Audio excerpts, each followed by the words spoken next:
Que privilégio começar o programa Verdade e Vida tendo você conosco. Obrigado pela sua audiência. Este programa é o programa da Igreja Presbiteriana do Brasil, preparado com muito carinho para abençoar a sua vida e a sua família. No programa de hoje, eu quero tratar de uma pergunta que talvez seja importante para você. Há esperança para quem peca? Vou basear esta mensagem na primeira carta de João, capítulo 2, versos 1 e 2. Vamos à leitura do texto. Filhinhos meus, estas coisas vos escrevo, para que não pequeis. Se, todavia, alguém pecar, temos advogado junto ao Pai, Jesus Cristo, o justo, e Ele é a propiciação pelos nossos pecados, e não somente pelos nossos próprios, mas ainda pelos do mundo inteiro. O apóstolo João escreveu a sua primeira carta com um propósito bem definido: mostrar que você, que já recebeu a Cristo, pode ter segurança e certeza de vida eterna. Ele diz no capítulo 5, verso 13: estas coisas eu vos escrevo ou vos escrevi para que saibais que tendes a vida eterna. Mas aí, você há de convir comigo que mesmo tendo nós recebido a Cristo e tendo a certeza da salvação, o pecado é muito sutil, o pecado ele é enganoso, o pecado é maligníssimo. No capítulo 1, versos 7 a 10, João vai dizer que o pecado é tão sutil a ponto de nos levar a tentar enganar os outros, a tentar enganar a nós mesmos, e nos leva até mesmo a tentar enganar a Deus.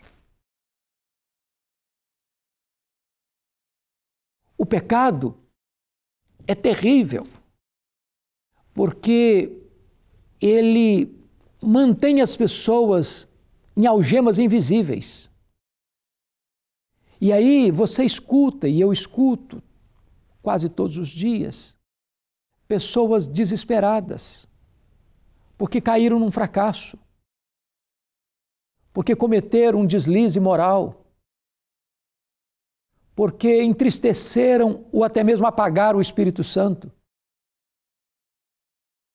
porque falaram o que não devia ter falado, fizeram o que não devia ter feito, alimentaram no coração pensamentos terríveis, blasfemos. E essas pessoas andam desesperadas, dizendo: será que tem esperança para mim? O que é que eu posso fazer? Tem esperança para quem peca? E João vai responder esta importante pergunta. No capítulo 2, verso 1, ele começa assim: filhinhos meus, estas coisas vos escrevo para que não pequeis. A primeira coisa que a Bíblia diz é que você e eu não temos permissão para pecar. A ordem de Deus é: não pequeis. O pecado é uma rebelião contra Deus, é uma afronta à lei de Deus. Então, não pense você que você está liberado para pecar, que você tem carta branca para pecar, que você pode pecar impunemente. Uma ordem expressa de Deus é: não pequeis. Bom, mas aí você diz: mas pastor, eu pequei, e agora? O que eu faço? Então João prossegue assim: se todavia alguém pecar, temos advogado junto ao Pai, Jesus Cristo, o justo. Esta palavra advogado é a mesma palavra usada lá no Evangelho de João para consolador, é a palavra parácletos, é aquele que é chamado para estar do seu lado.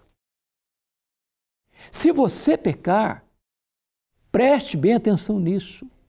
Jesus, o Filho de Deus, o Verbo que se fez carne, aquele que nasceu da Virgem Maria, aquele que cresceu como um carpinteiro de Nazaré, aquele que foi batizado por João Batista no Jordão, aquele que andou por toda parte fazendo bem, libertando os oprimidos do diabo, aquele que pregou sobre o reino de Deus e fez milagres extraordinários, aquele que, sendo Deus, não julgou como usurpação ser igual a Deus, antes a si mesmo se esvaziou, assumindo a forma de servo, humilhando-se até a morte, morte de cruz. Aquele que foi preso pelo Sinédrio, foi julgado, culpado de morte pelo Sinédrio. Aquele que foi condenado à morte por Pôncio Pilatos, foi crucificado e morreu pelos seus pecados e ressuscitou. Está à destra de Deus, como seu advogado, como seu sumo sacerdote.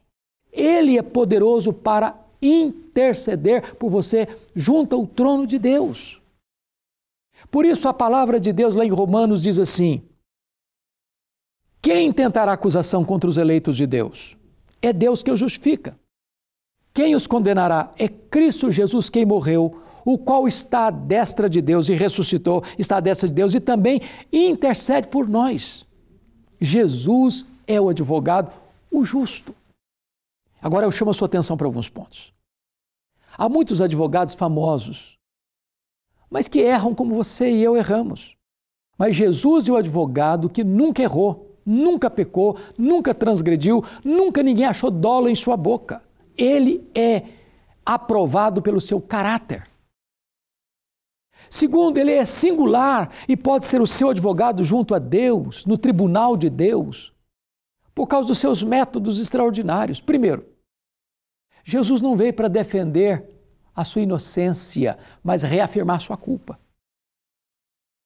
Ele não veio para dizer que você é bom, como dizia John Jacques Rousseau. Ele veio para dizer que você é pecador. Ele não veio para dizer que você é inocente. Ele veio para afirmar que você é culpado.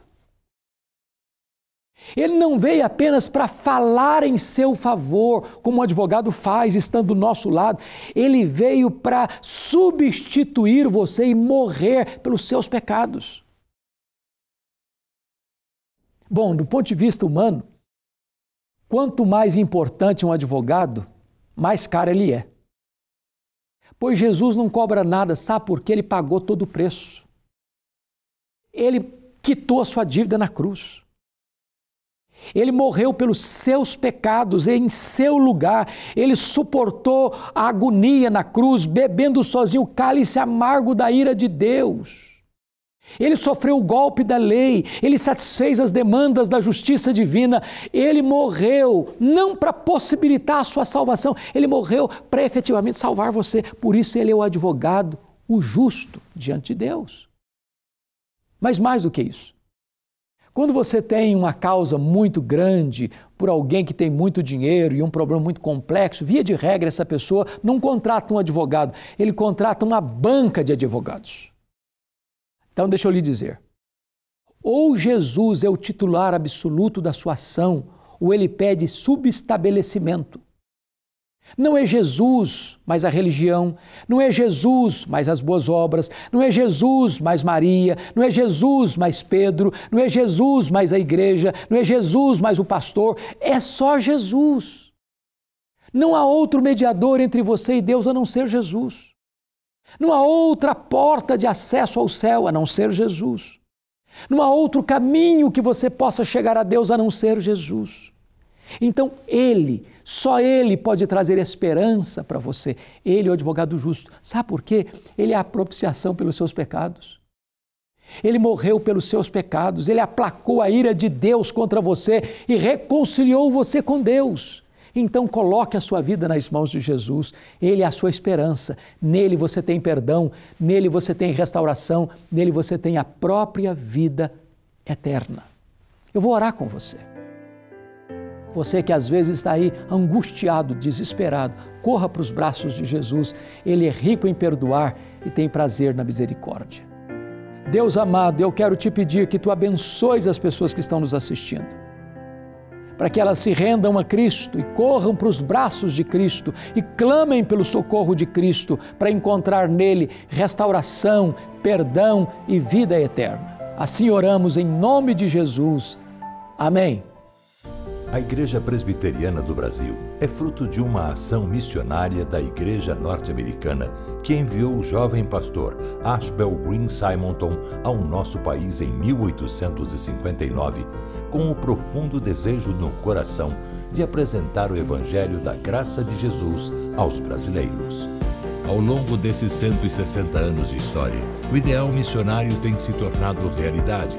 E a partir do seu compromisso com a integridade bíblica em uma perspectiva teológica reformada e com o propósito de fazer a diferença na sociedade, a IPB tem sido um instrumento usado por Deus para alcançar e transformar a vida de milhares de pessoas no Brasil e no mundo. A Igreja Presbiteriana em cada cidade, com suas escolas, hospitais, projetos sociais e missionários, cumpre a sua missão visando a glória de Deus. Igreja Presbiteriana, há 160 anos, evangelizando o Brasil.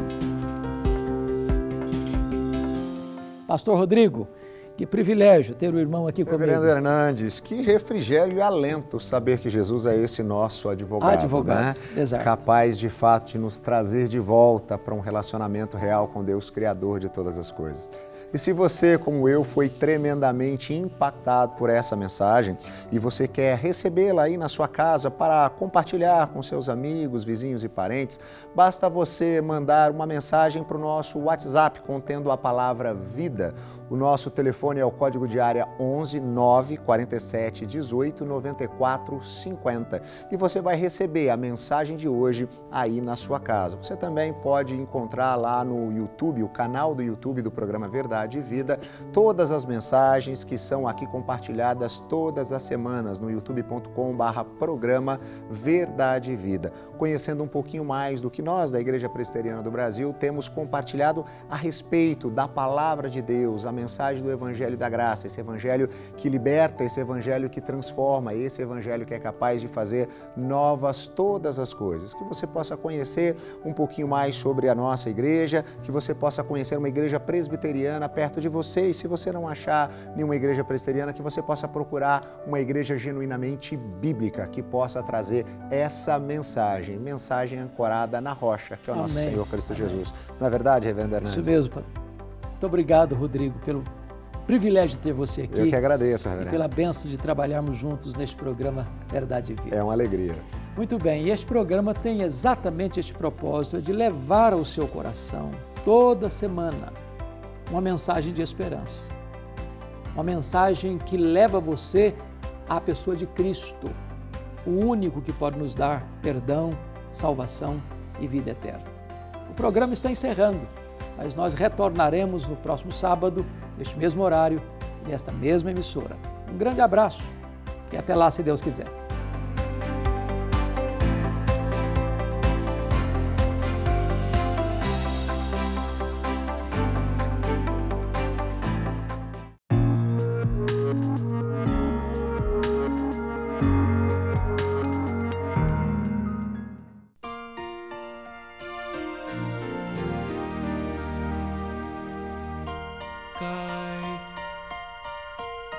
Cai a chuva sobre o mal e o bom, nasce o sol e nem faz distinção. Assim é a graça do eterno Deus, derramada sobre os filhos seus, e só